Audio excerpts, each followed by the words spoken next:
Welcome. We are about to do the meal prep slash cleaning up session, and I am so glad that you are here. This is going to be a really good one. This is something that I'm super excited about.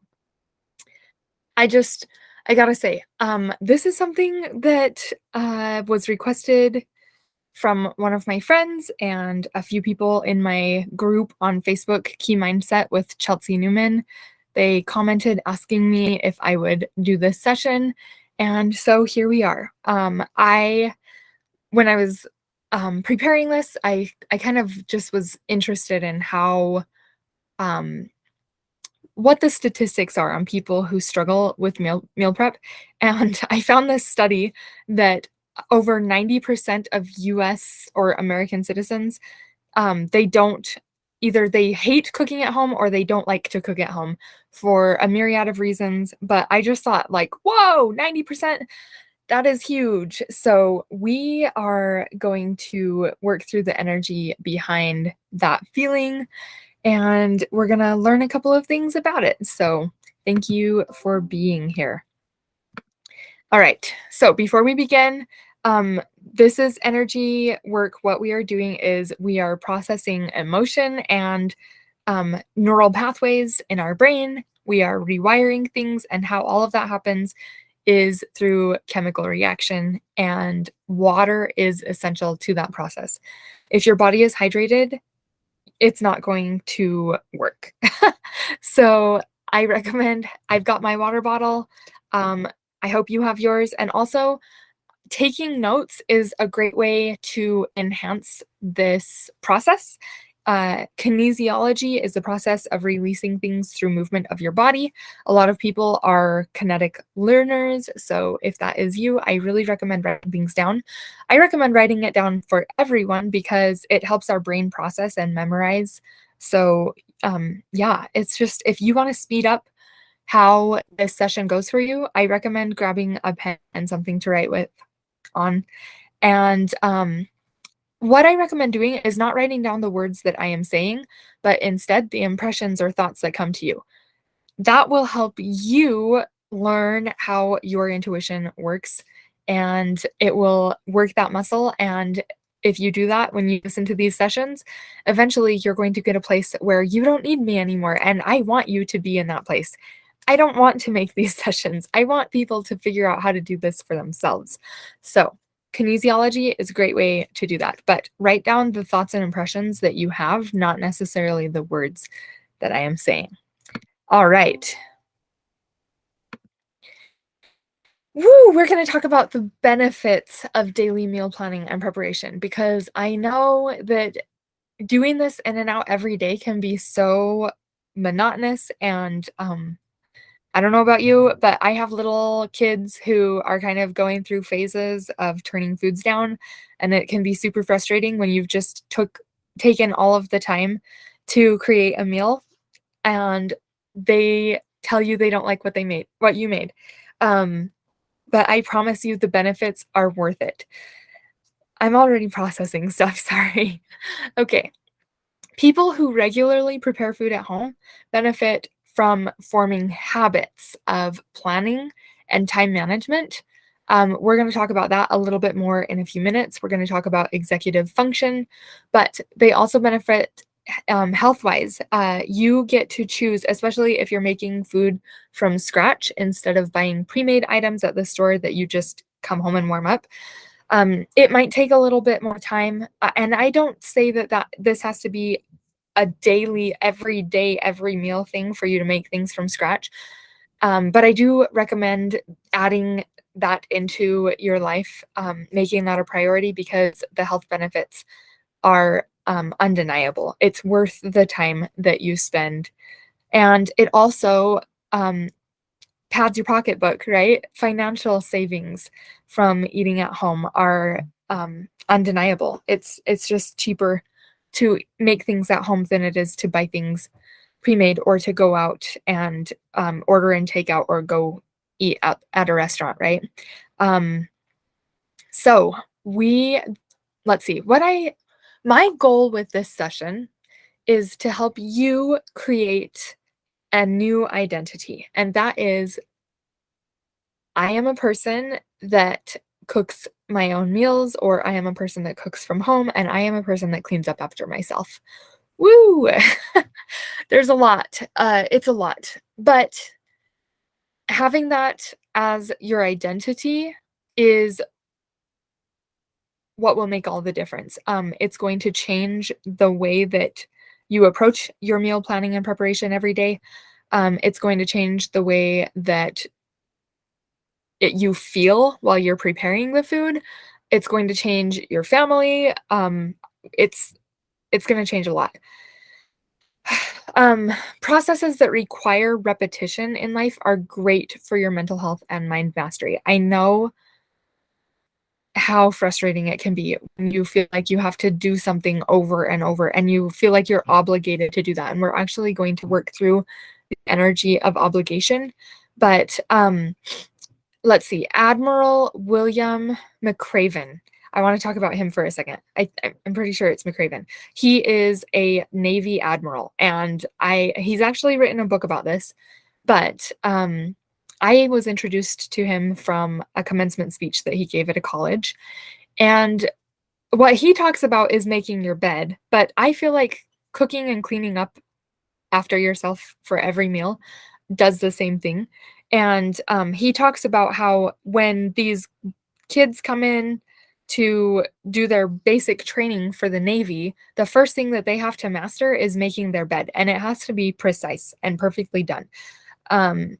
If they don't figure it out, they don't get to progress on to the next things that and probably get kicked out. And so why is making your bed so important as a Navy SEAL? And he talks about how if you fail the rest of the day, if you don't do anything else right, but the minute that you roll out of bed, you turn around and you make your bed, and then you go through your whole day and you fail, at least you can lay down at night, and the last thing that you're going to think about is that your bed was made before you go to sleep. And so what happens is you start creating momentum of a person who is an achiever. It's such a small thing, making your bed, right? We're talking about meal planning and cleanup here. It's such a small thing, but it's it's a small thing that very few people do. Like, how many people actually make their bed in a day? A lot of people around the world won't make their bed. And it's just like, if you would just take these small foundational things and apply them in your daily life, it will transform your life because it changes who you identify yourself as. So, another thing that I like to do is I like to take advantage of the time that I'm using to meal prep for practicing mindfulness and meditating in a way. When I wake up, I set an intention with my morning prayers that the repetitive things that I'm doing throughout the day, anything that's ready to be removed from my system is taken from that work of the repetition. So it's like cooking and cleaning and folding laundry, any of those kinds of things. And over time, that has created momentum in my life where like it just I don't even have to think about it anymore. Um if I come into my home, like I've got toddlers. So mind you, my home is not always sparkling clean, but it's my okay, I got it. I'm trying not to do too much caveat, but um I just have to tell this little story. When my husband and I were first married, our house was atrocious. It was just I I think yes, we had a dishwasher in our apartment, but we still had dishes stacked up to the ceiling in our sink. There like we would go down to the gas station and get a soda and some candies, and we would have wrappers on the side of the sofa because we would sit and binge watch Netflix shows when we got home from work or school, and we would just like throw the wrappers on the side of the couch. And we were newlyweds, our moms weren't there to clean up after us, all of the things. And I remember thinking like one day I was looking at our house and I was like, we don't even have kids. What is our excuse? But we didn't have the executive function to be able to do those things. And it was slowly over time that I kind of started using that daily work time to process things, and I got excited about it. I was like, "Oh, I get to do the dishes. Whatever's ready to come out of me is gonna come out." And so I would be excited about doing that. And now it's like, um, we're we're just gonna set an intention that with this session, woo, we're doing this right now. We're going into the energy work. We are setting an intention with this session that every action that you take that is in alignment with planning and preparation and cleaning up your mess, or like taking care of the chaos that comes from this process of creation, that it will create like a brick that will eventually build this monument or castle energetically that is your identity of a person who gets these things done. Um, okay, my neighbor just started doing some weird things. I think he's got like a saw or a drill or something running, or a air compressor. I don't know what it is, but I hope you can't hear it. It's really loud. But it just distracted me for a second. So, okay. So we are setting that intention right now. With that, I would like to invite you to take a couple of deep breaths with me. We're going to relax our bodies and allow this work to start happening. So we're going to start with a deep breath in. We're going to count to 4 with the inhale. We're going to count to 4 with holding our breath, and we're going to release. We're going to breathe in through our nose, out through our mouth. On the exhale, we're going to count to 6. So inhale, hold, exhale.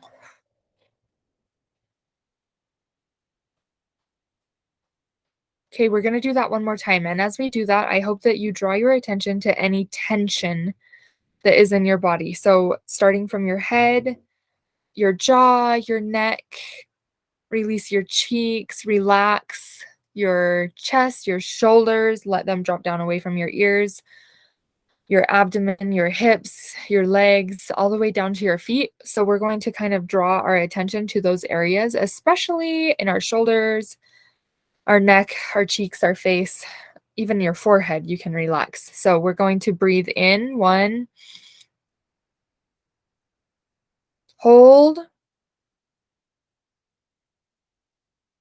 and relax as you breathe out. Let everything melt to the floor with your breath out.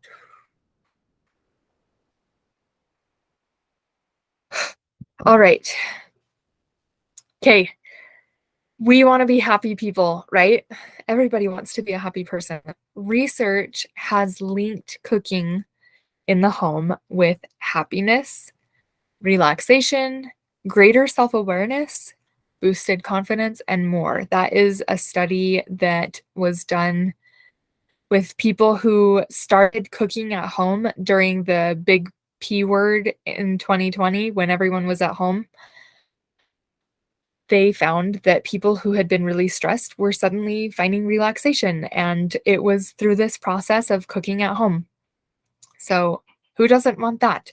Um, we want to be people who are happy, relaxed, self aware, and confident, and all of the good things, right? So, we are adopting this as our identity so that we can experience those things. Take a deep breath in through your belly and release. All right. Okay, let's talk about executive function for a few minutes. Okay. This is at the heart of our daily tasks. And if you are neurodivergent, you probably struggle with these things. But the awesome thing is, executive function is something that can be learned, and it's a skill, right? So if you are not skilled in executive function, it's okay because you can learn. Take a deep breath. I'm going to have us tap for a few minutes because I feel some blocks coming up to what I just said. So we're going to tap. And so if you would repeat this, tap near your collarbones, just underneath your collarbones, and say these words out loud. I don't know how, but I could believe that I could be skilled in executive function. Take a deep breath. I don't know how, but I believe I could be skilled in executive function. One more time. I don't know how, but I believe I could be skilled at executive function. All right. So, executive function is the ability to mentally plan, focus your attention on the task at hand, remember what you need to do throughout the day, and juggle tasks. And cooking and cleaning are definitely, they're in that juggling category, right? So, they're skills. Remember that you can learn and improve on these things. So, executive function, it's kind of broken into 12 parts. It is goal setting. So the idea of thinking ahead and having this desire of who you want to be or where you want to be. And so you set a goal knowing how to get there, then initiating the task, problem solving, evaluating your priorities. That's a huge thing when it comes to meal planning, right? Organization, like, whoa. If we could just put things away where they go, clean up when we're done, know how to organize things so that they're easy and accessible. Flexible thinking. We were talking about self-awareness before. Self-awareness requires a flexible mind, working memory, planning, time management, meeting deadlines, self-control, knowing when to get started and when to stop, and perseverance. Whoa, talk about perseverance. Cooking, doing that same thing over and over and over again every day. We need to persevere, right? It's not always going to be fun. Some people enjoy cooking, most people don't. Perseverance is something we're going to need. Um, we're going to be doing a little bit of a dipping of our toes into working on executive functioning skills, the energy behind them in this session. If you are someone who really struggles with executive functioning, then my friend Allie Duzette, she has an amazing, amazing session on executive functioning skills.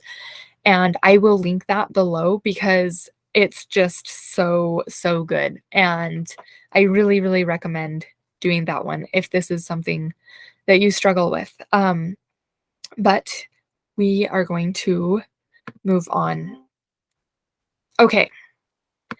The last thing that I want to talk about before we get into the energy work here is the value of work and consecration. And so I want people to experience joy.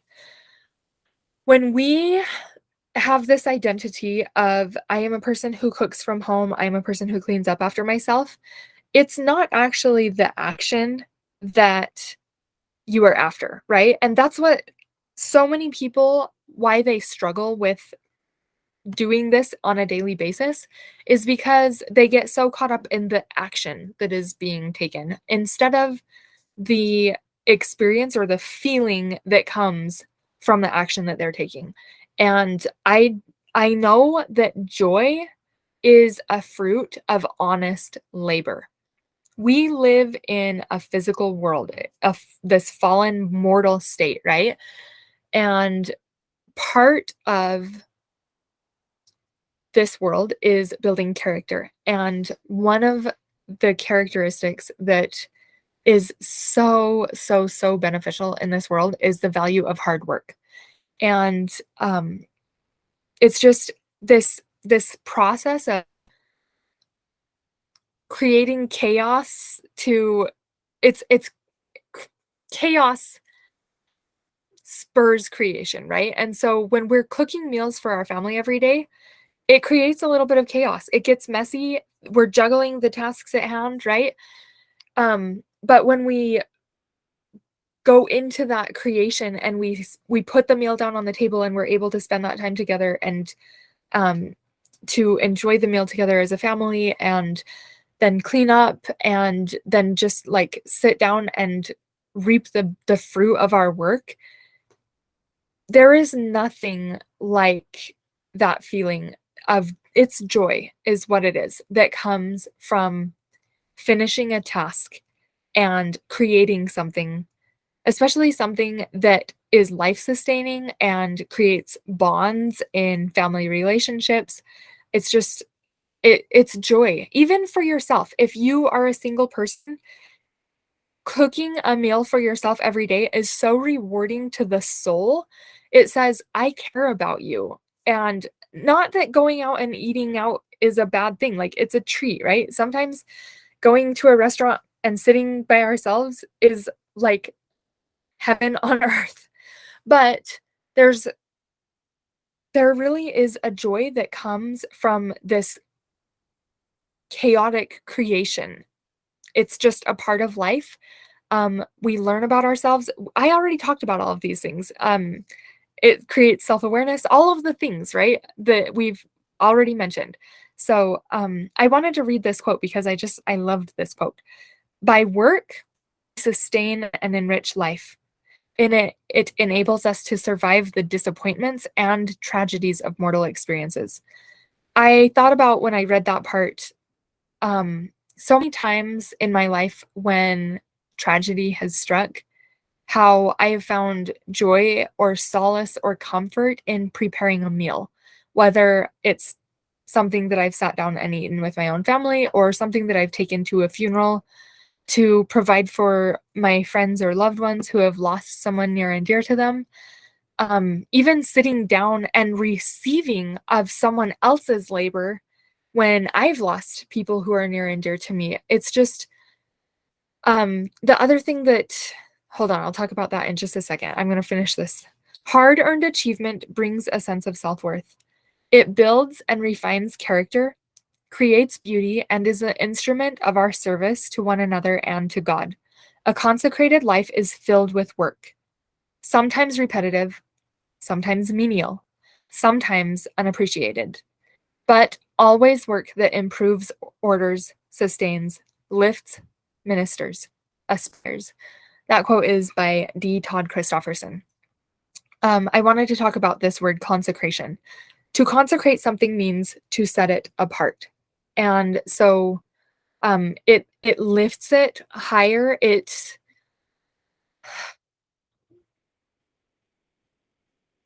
has meaning. It's not just something that you do just because it's an obligation, right? Um, I I read this quote about sacrament, and if you're not religious, it's okay because you can still gain from the idea that when the congregation partakes of the sacrament, it's coming from the same loaf of bread, and how you physically putting that in your body takes that food and it makes cells or energy or whatever it needs, right? It becomes a part of you. They say you are what you eat, right? And so as the congregation does that together, it's creating this bond of them being made up of the same stuff. Now, I know that it's not technically that way because a little piece of bread that you take from communion or from the sacrament isn't going to like create your whole system and all of your energy, but it's symbolic of that. And so when you sit down with those whom you love at a meal that has been prepared together and you choose to partake of those foods together, it's not just symbolic. You literally are being made of the same stuff from the same hands, right? And so when I started understanding this principle, the way that I approached preparing meals for my family became completely different. It is not an obligation anymore. I rejoice in this opportunity that I have to bring my family together. It creates family bonding. I have down here that when we think of food preparation and cleanup in the home, let us place our focus on the bonding and the order that is created rather than the obligation stories that we tell ourselves. And what I mean by that is to consider what we're actually doing when we take the time to prepare this meal for our family. And these are the important things in our lives, you guys. Um, we get so caught up in like the to do, all of the tasks that we have to do, the running around from hither and thither, and especially if we've got kids, all of the things we've got to get to work, we've got to crush all of our goals, we've got to get to dance and soccer and basketball and football and all of the things that our kids are doing, right? And we think that those things are so important, but really, these bonds and order that we're creating in the home, that is really what it is about. It's about loving each other, right? When we can focus on that is what we are doing instead of like, oh gosh, it's 5 o'clock, I gotta cook a meal for the family again, it becomes sacred. And I don't want anyone to take that away from me. And I rejoice and I look forward to this opportunity that I have to create this meal that it's casting our vision way past what is happening today and thinking about who we want to become. And I want to feel a bond with the people that I love. And so I'm going to spend the time creating this meal that we will all partake of together because we will be made from the same thing. And there is just, it's so deep and so beautiful. And it is a sacred, consecrated, um, I don't know. I love it. I just love it. I hope that you are feeling what I'm trying to teach here. Okay. Okay, we're ready to get into this. So, I was doing these images and I was like, I could see the start of the image when I started, but I needed to just jump in here and work through it to see how these are resolved. So I don't have the resolution written out on some of these images. Now would be a good time to take a drink. Keep breathing through this. All you have to do is listen and imagine wherever your mind takes you. So, what I saw for this image, and you can imagine this with me, is a person who is like, if you've ever seen cartoons when people are lost in the desert, um, and they just are like sand in their mouth, dry throat, like sandpaper throat. Just imagine a person who is so thirsty and they come to this fire hose or fire hydrant, whatever that looks like for you. And imagine that they feel that there is no other choice but to drink from that fire hydrant and see it just like hook up to them, and it's like they don't have a choice. It's just hooked into their mouth. And what I see now is like if you've ever watched Harry Potter and Marge, um just their body is filling up with water and filling up with water, and imagine all of the feelings that come from this. Like, I'm drowning, I can't handle this, I can't take it, it's too much. Like, I need this to survive, but this is all I can do. It's it's too much. Why does it have to be this way? See their body just expanding and filling up and getting bigger and bigger and bigger as it fills up with all of this water. And we are going to let them fill up until it's like a balloon pop. And see that when that happens, all of the water just comes down like rain on the sand.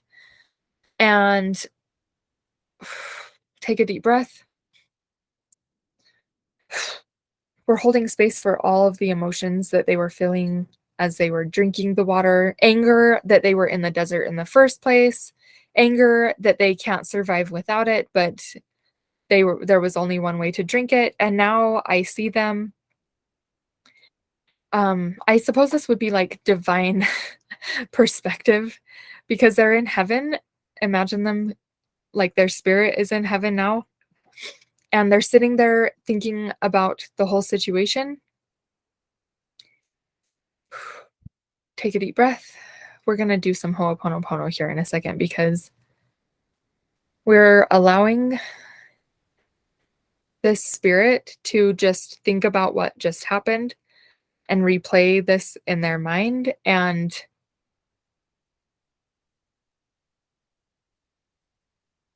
what I'm hearing is they are thinking about, like, why did I think I needed to stick that whole thing in my mouth or attach that to my mouth and take all of that water in at once? I knew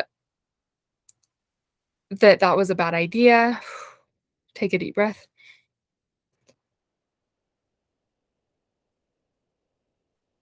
See how they now have perspective that they really didn't have to focus on all of the water at once. They didn't have to hook themselves up to the hose or the hydrant at the start point, but if they would have stepped back a little bit, they could have taken one drop at a time.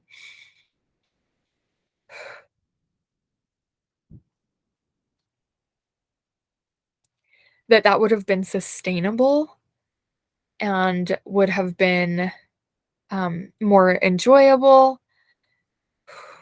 There's just a lot of emotions coming up right now. There's like frustration and regret and anger and hatred and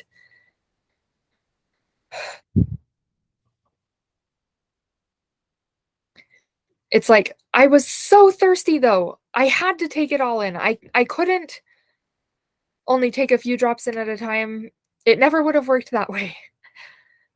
So what I see now is, imagine an angel comes and this is all happening on a screen and they hit the rewind button. And so now we're watching it all backwards and see how they're in the desert again and they come up to the fire hydrant. But this time they have the divine perspective that they don't have to take all of the water in at once. They can take one drop at a time and it will be sustaining and it will be all that they need, that they can find joy in a drop at a time, that they don't have to overindulge, that this is the fountain of living water. It will never run dry, so they don't have to hoard. They have all of this divine perspective now. So see them go and they take a handful of water and they just bring it to their lips and they drink all that they need to drink in that moment. And it is enough. And when they need more, they know where the water is. And they don't have to be overwhelmed by all of the water that is coming out of here. Keep breathing. Okay.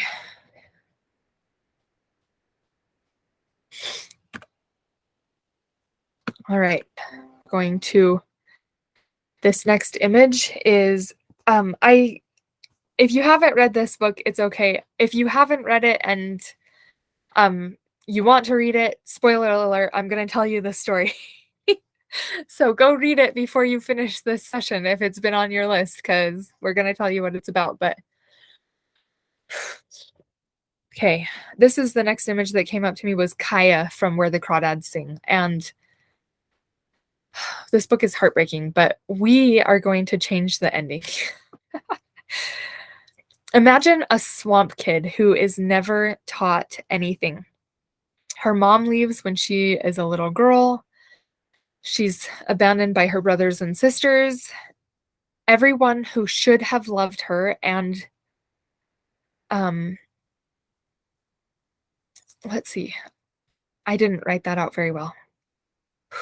Okay, by the time that she's age 10, everyone who should have loved her and taught her all of the things that she needs to know about life, they leave. So she's alone.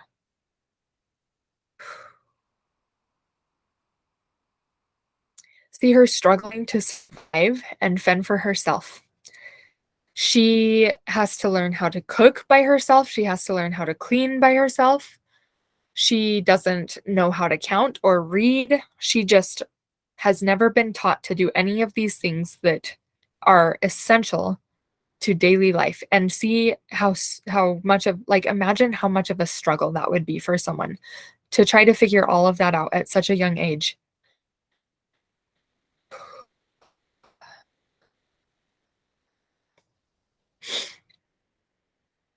I'm just holding space for this. This is just think about that struggle. Like, let that story play out in your mind, what that would be like for a kid to never be taught how to do the basic things of survival every day. We're going to hold space for that. All of the feelings that they might have. There's probably anger, frustration from those who had the responsibility of teaching. There's guilt, there's um embarrassment, there's running away from my responsibilities.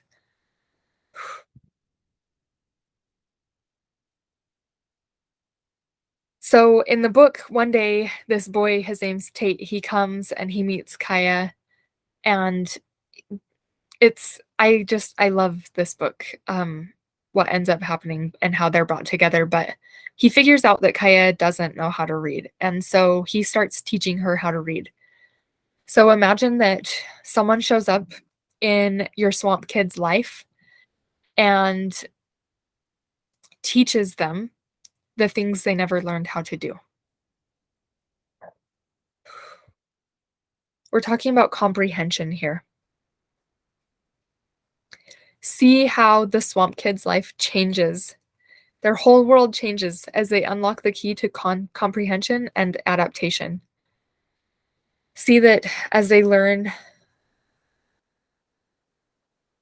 these skills just build one upon another. They're able to provide for themselves.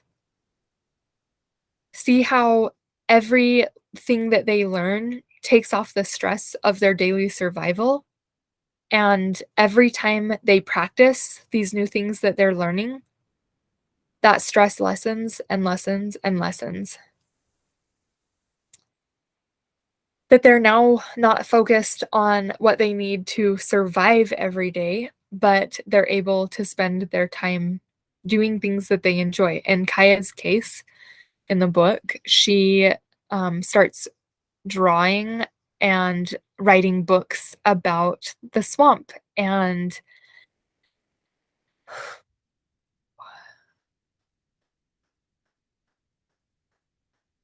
we set that intention at the beginning of this session that every time we do these things, it's going to increase our ability to have the capacity to do these things. And I can just see that in her life, how when the swamp kid, their world is opened up, it's through building upon these skills.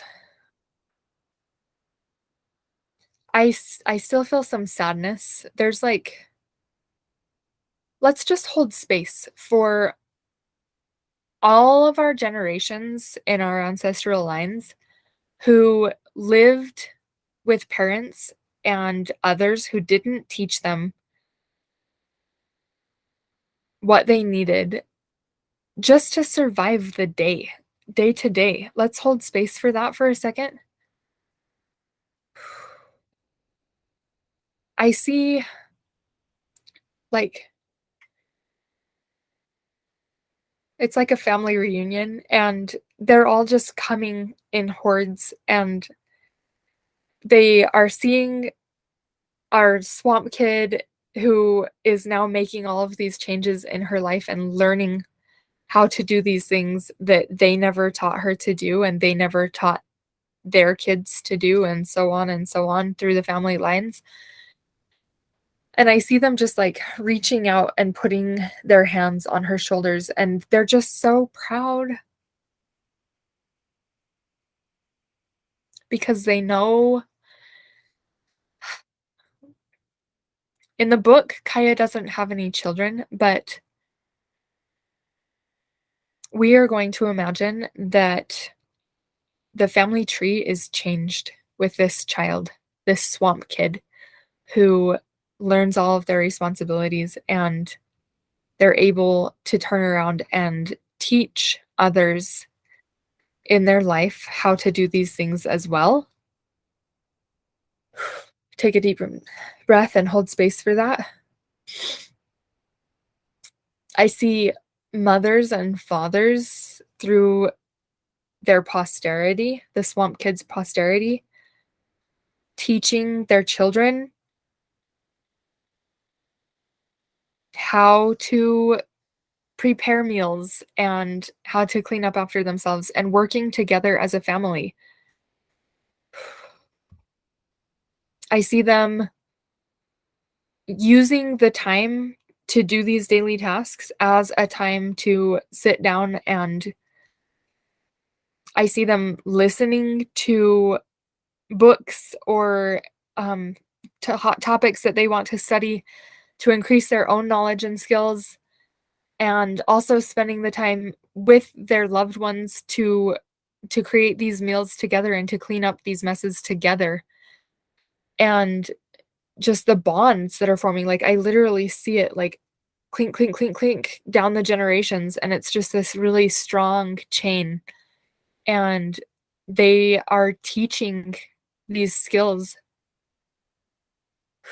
so that the kids don't have to grow up and wonder why they were never taught these skills. Take a deep breath and hold space for that. Feel the presence of your ancestors and how proud they are of you choosing to identify as a person who finds joy in creating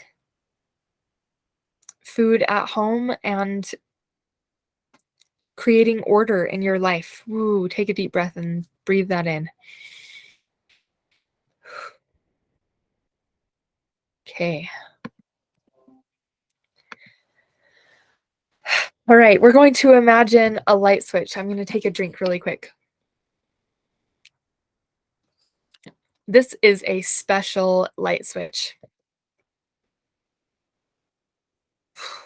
Okay.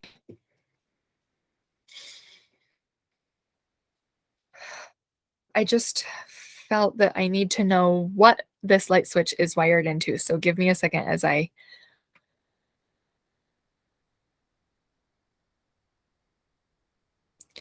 Okay. Imagine there is a power source. So, like if you can think of, so your light switch is wired into your wall, right? And then it goes to your breaker box, which has a main line that goes out to the street, usually to either a box or there's, well, it will go to a box that is wired into the electrical grid that goes to the power station, right? So if you could imagine that this light switch, the power station that it is, that all of your system is plugged into is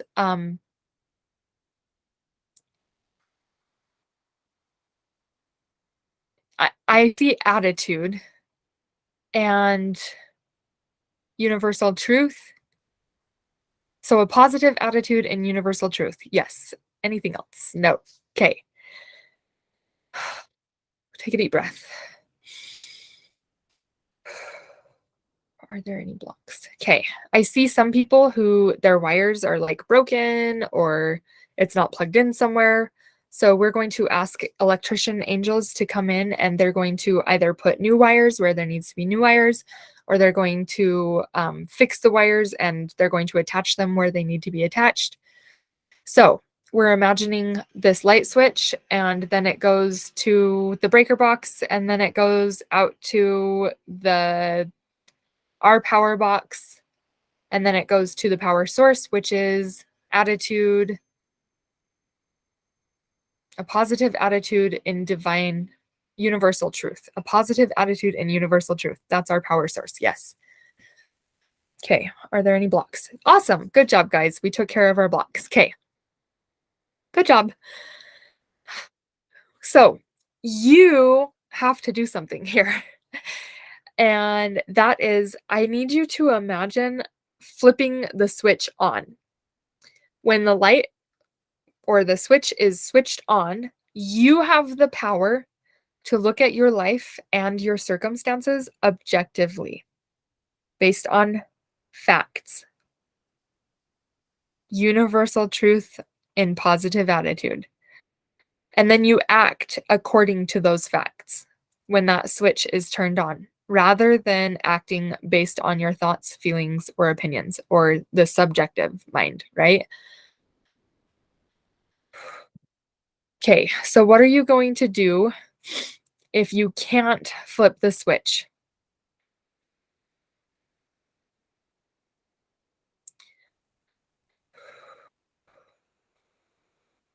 We're going to tap.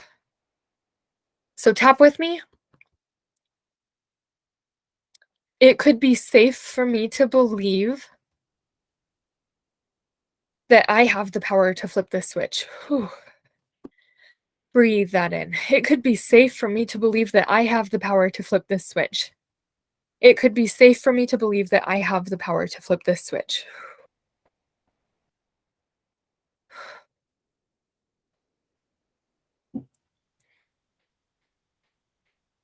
Okay. We're going to tap. Even the desire of a mustard seed. Nope. Don't tap that. Tap, I don't know how, but I could believe even the desire as small as a mustard seed is enough for me to flip this switch. Yes. I don't know how, but I could believe even the desire as small as a mustard seed could be enough for me to flip this switch. I don't know how, but I could believe even the desire the size of a mustard seed could be enough for me to flip this switch. Oh, good. Cleared.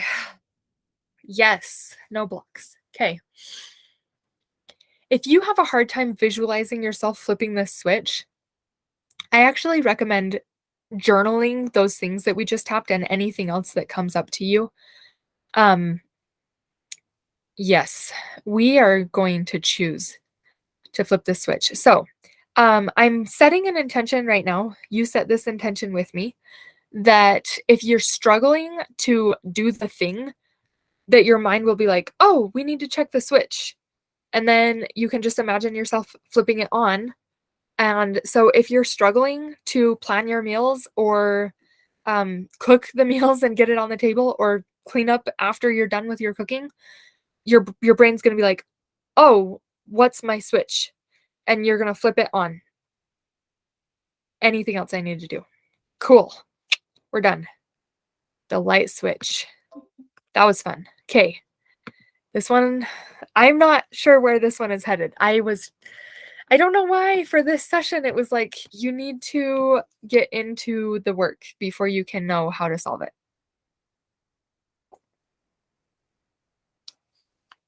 Okay.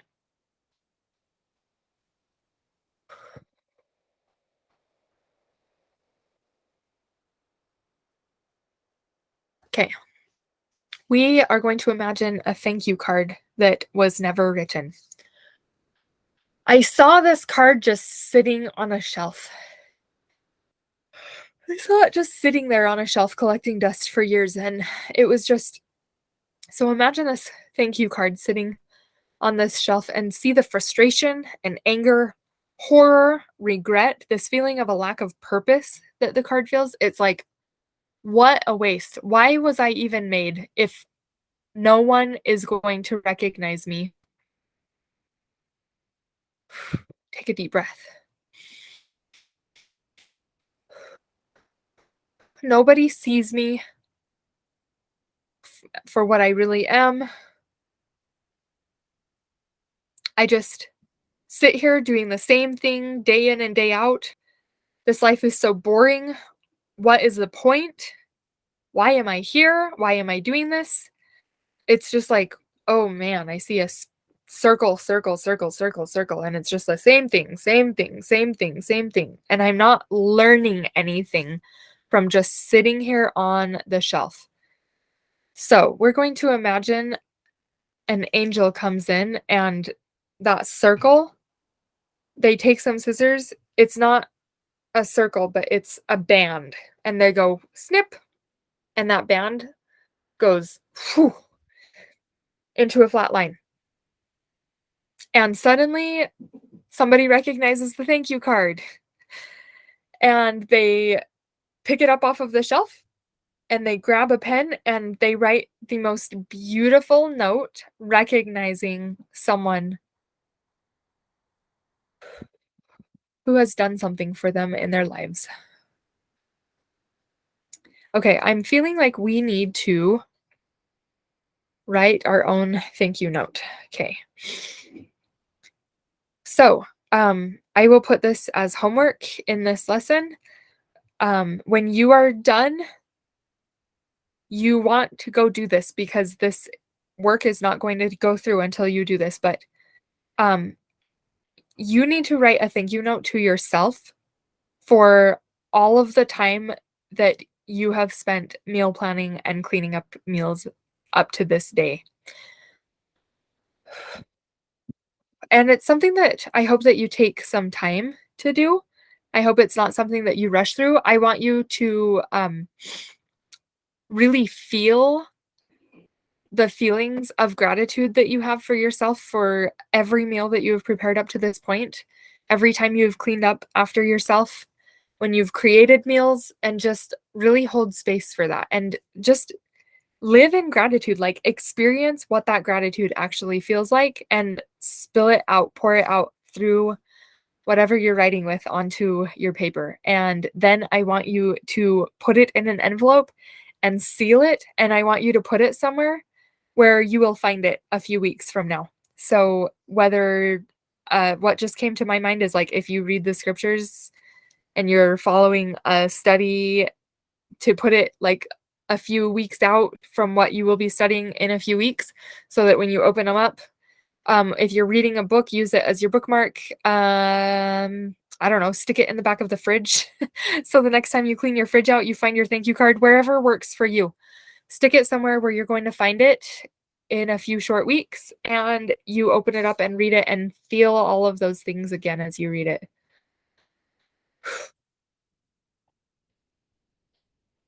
All right.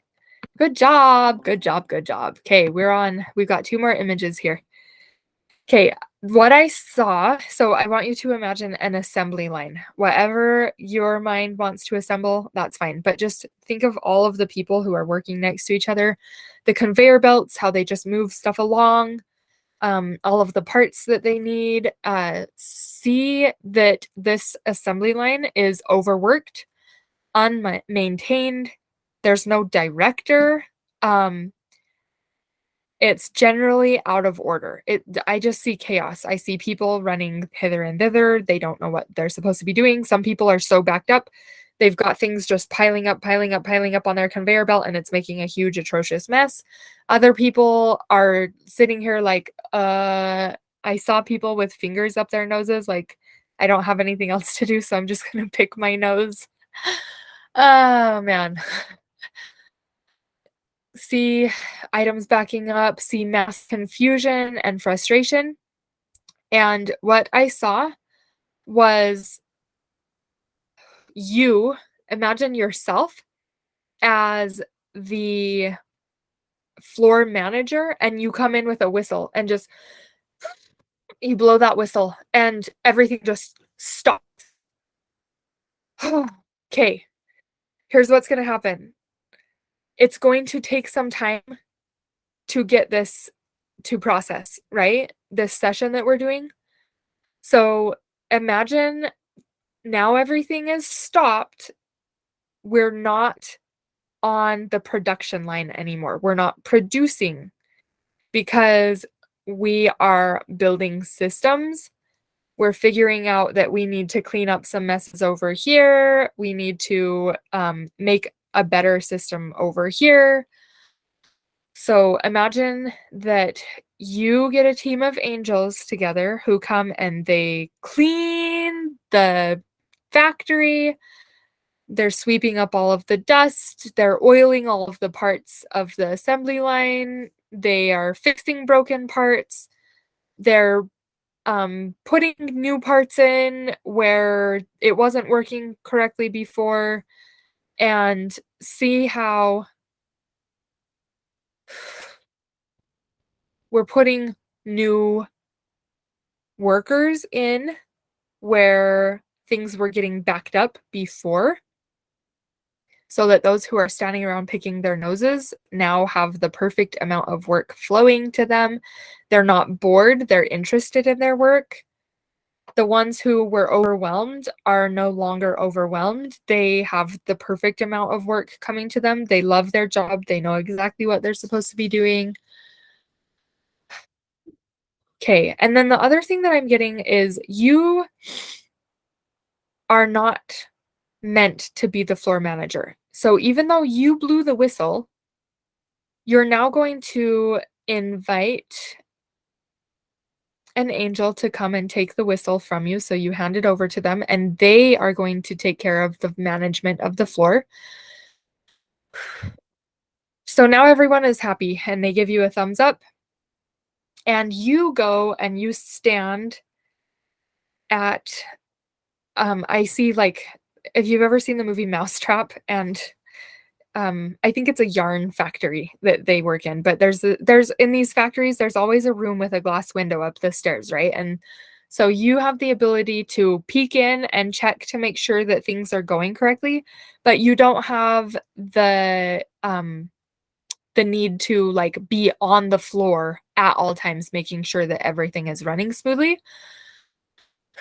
You know when you need to go in and check on things, and you have the ability to assign the angels to do the work that needs doing to fix the systems if anything becomes out of order. Um, if any changes happen that changes need to take place on the inside, you don't have to be there on the floor being the one who actually makes the changes, but you have the ability to check in and say, hey, something needs changed here.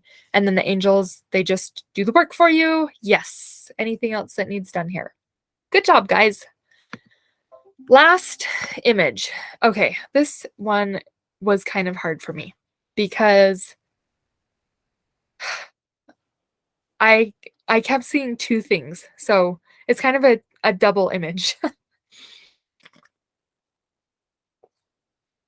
You can think of either like I was thinking I kept hearing Handel's Fall or Autumn. That's what, not Handel. Oh my goodness. Chopin. Who wrote The Four Seasons? Tchaikovsky? Hold on just a second. The Four Seasons. Classical. Vivaldi. Oh man. I used to know that when I was studying music theory. Okay. So if you can think of that, it's like a harvest festival, autumn.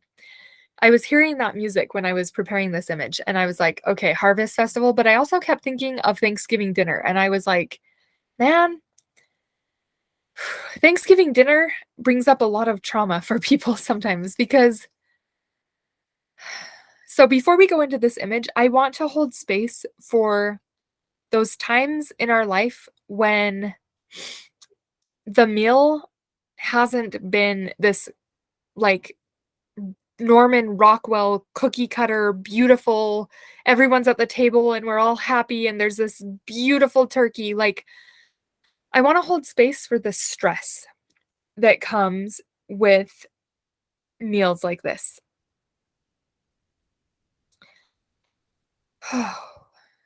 That there is frustration and anger, um, unmet expectations, family drama.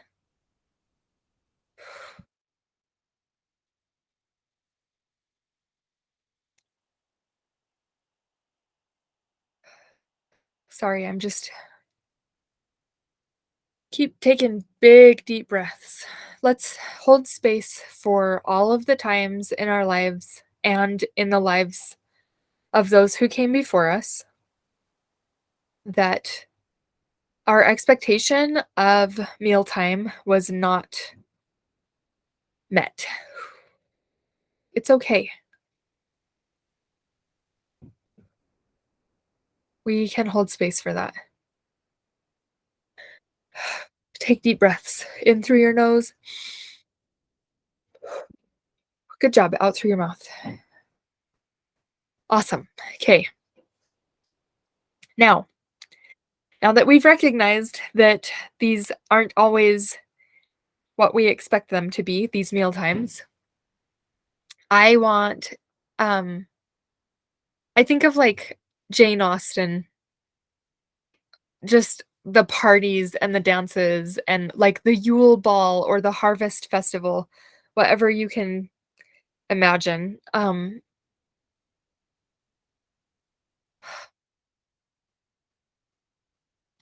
So imagine this festival after the fall harvest and see the celebration. There's joy. Hear the music, the laughter, the chatter in the background. See people enjoying spending their time together. See just the joy in filling our plates with the fruits of our harvest. That feeling of having a full belly and just the warm joy that comes from the hard labor that we've put in through the summer and and reaping what we have sown and gathering and preparing, and now all of that work going into sustaining. Take a deep breath. And creating joy.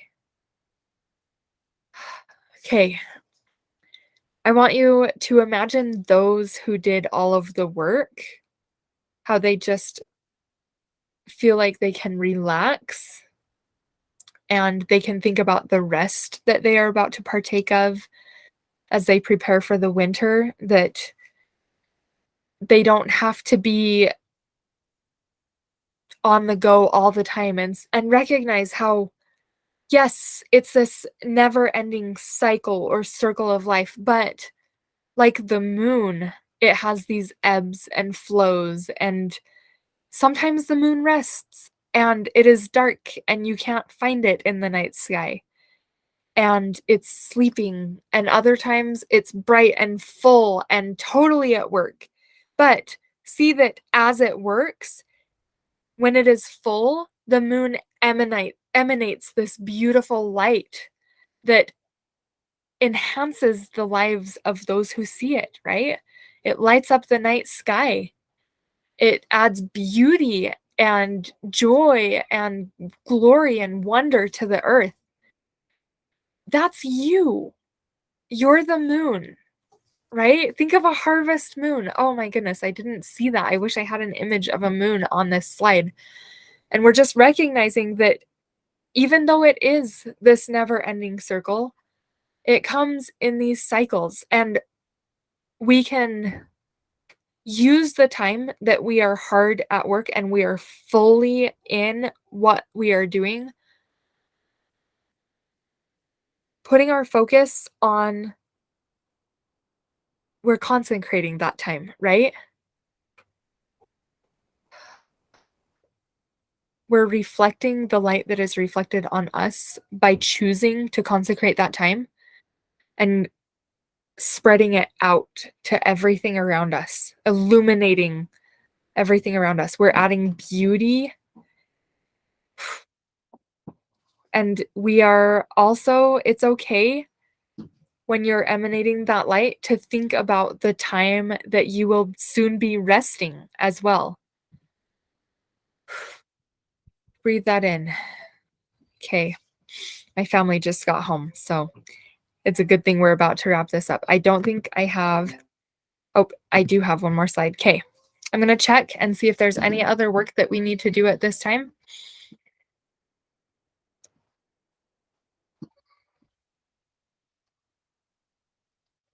Okay, I'm getting one more thing. Oh, root. Yep. Okay. Anything else? No. All right. Okay.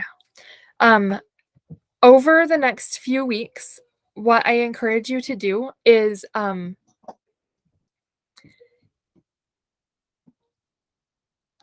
be the person that you needed when you were a child.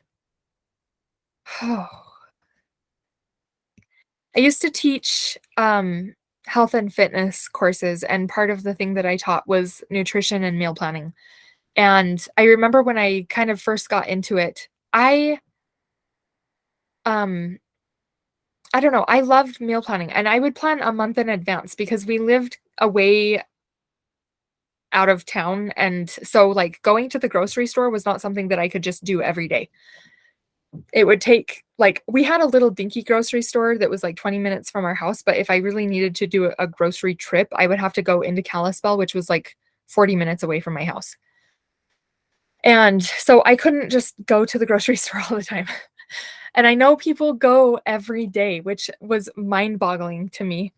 Um, so what I would do is I would teach people how to meal prep, and, I would take 2 trips, 2 shopping trips a month. The only reason I would take the second trip was so that I could refresh our fresh foods because fruits and vegetables don't last a month long, right? Give me a second, I need a drink. So, I remember teaching this course one time, and this girl was like, "What if I get to Thursday, the 23rd of the month, and I have spaghetti written on my menu, and I don't feel like eating spaghetti that month?" And I was like, I wasn't prepared for that question, for one thing, and I thought, I've never really struggled with that, and the reason being because when I started meal planning, the mindset that I had going into that was I am I wasn't I don't know. I love my parents so much, but I wasn't really taught how to do those things as a kid, and it was just something that I kinda had to figure out on my own. But I was like, I want to be the parent that I didn't have for myself, and so I call this reparenting. It's not exactly the same concept of reparenting that you get if you go to a licensed psychologist, but the idea is that you are going to be the person that you needed when you were a child. I'm getting one more thing that we need to do is, those children who are traumatized when they grew up and didn't know how to do these things, we are going to imagine them growing up to the age that you are now with all of this information. And you are going to make a commitment right now to be the parent that they needed, and you commit to learning what you need to learn. And what I told this girl was, if you were a kid and you had, I don't want to say this the wrong way because it's not good parenting and it's not smart parenting, but it's just responsible. If you had a responsible parent who had your well-being at the forefront of their heart and mind, they would not they would make you eat what they prepared, right?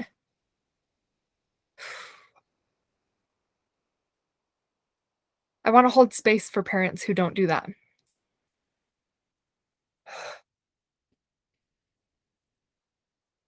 The attitude that we have is that we're not doing what feels good right now.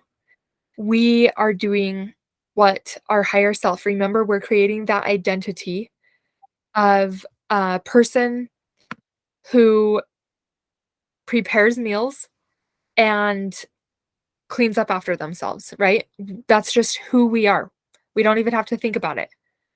And how we do that is we have to take the lead in teaching ourselves how to be that person. And you can do it. You can do that. So when the time comes that you don't want to do the thing and you're reverting back to that child, you have that switch, right? And you're going to flip it on to the universal truth of positive attitude. And you are going to be the person that you needed at that younger age. Let's tap and we're going to do Ho'oponopono. We're going to say it two ways. The first way that we're going to say this, so repeat these words with me. I'm sorry. I forgive you. Thank you. I love you. We're holding space that those who came before us did the best that they could with what they had. And now we're going to do the best that we can with what we have. And we're going to hope that those who come after us hold this same space for us and that they make better decisions than we do. And we're going to say, I'm sorry. Please forgive me. Thank you. I love you. Ooh, okay. You can put your hands on your heart if you need to. And just hold that space for a second. Okay. Tap. It could be safe for me to be the person that I needed when I was a child. It could be safe for me to be the person that I needed when I was a child. It could be safe for me to be the person I needed when I was a child. Breathe. We're going to change your life. Okay, it's going to take some time for this to process. Remember the assembly line. We've got to do the cleanup before we turn the line back on, right? Okay. We are going to ground ourselves. So what I would like you to do is take some deep breaths with me again. We're going to do that relaxation exercise. So as you breathe, turn your attention to any tension in your body. A lot of times it's in our cheeks, our forehead, your jaw, and especially your shoulders. We're going to breathe in through our diaphragm. So your belly should be expanding. Your shoulders don't need to go up to do this. It's just an expansion. So as you breathe in, imagine releasing that tension and imagine expanding. So breathe in. Hold. Release.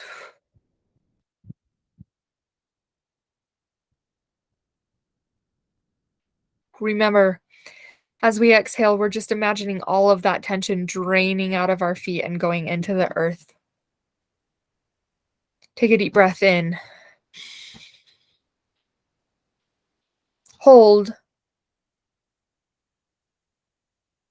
Release and drain the tension.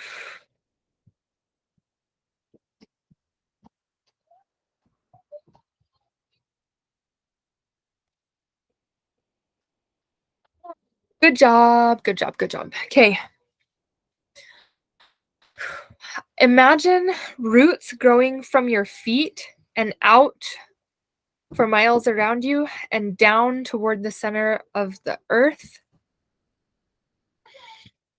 Imagine that when those roots reach the heart of the earth, that light comes back up through them into your feet, into your ankles, your calves, your knees, your thighs, up your hips, into your abdomen,